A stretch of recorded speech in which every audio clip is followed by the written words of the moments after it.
This is the story of connection, the connection between a man and his family, and the true meaning of I love you through thick and thin. See how the gift of connection through sound allowed Jack to again savor precious moments at noisy Sunday dinners. When we married nearly 49 years ago, I promised to love you through thick and thin. I became your wife, a military wife, and together we were stationed in Europe and the United States. We've always shared the same interests: our faith, music, travel, photography, swimming, gardening, bicycling, and our home decor. We were blessed with 2 beautiful children and 8 grandchildren. We've stood together through a 20-year military career and all that life has given us. We've had many triumphs and some disappointments, one such as this.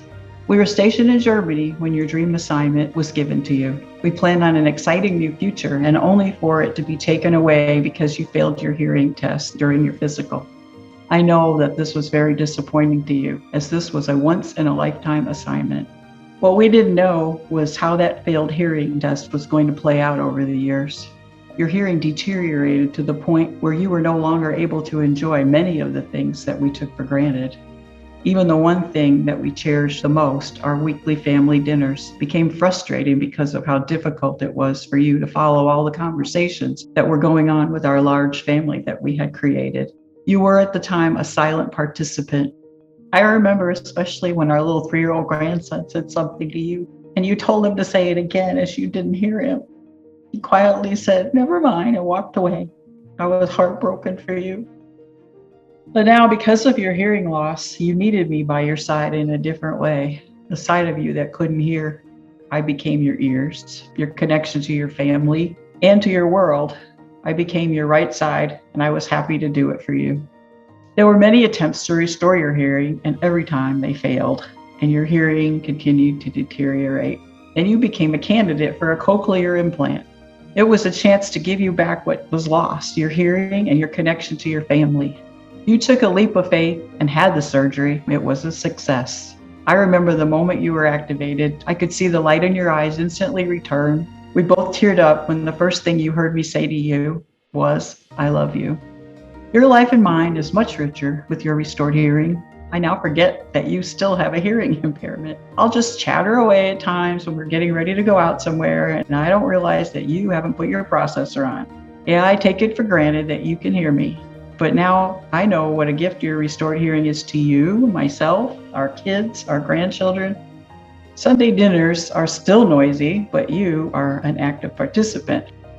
I will always be by your side, but now I can lead or follow or walk side by side with you or on any side of you. And once again, we can enjoy all the things life has given us, our family and each other. Jack, I love you, and I'm glad that you had that cochlear implant. I'm sorry that you've had to go through so many trials and tribulations with your hearing, and I hope that it continues to be what it is now.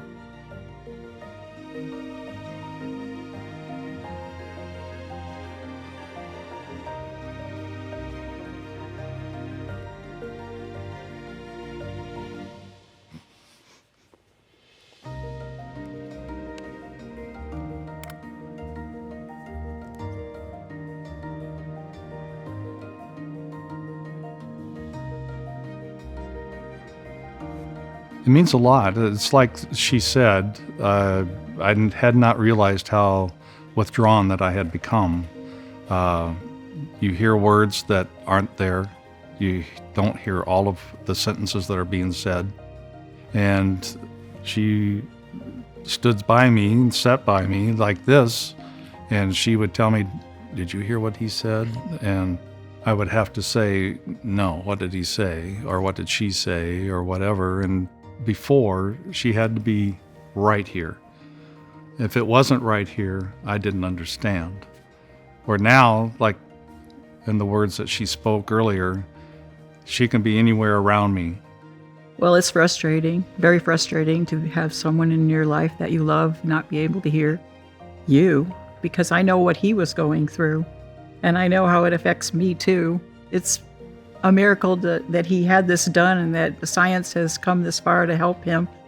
It was just absolutely amazing to actually be activated on the first day and hear not only her, but the audiologist and the speech therapist in the room at the same time. It was like I plugged my headphones all the way in and the world came back a stereo. So it was wonderful. I'm able to communicate, and we have a lot of plans for the future, and I don't have to worry about not being able to hear what she has to say to me or the beautiful things that we're going to see here in the future.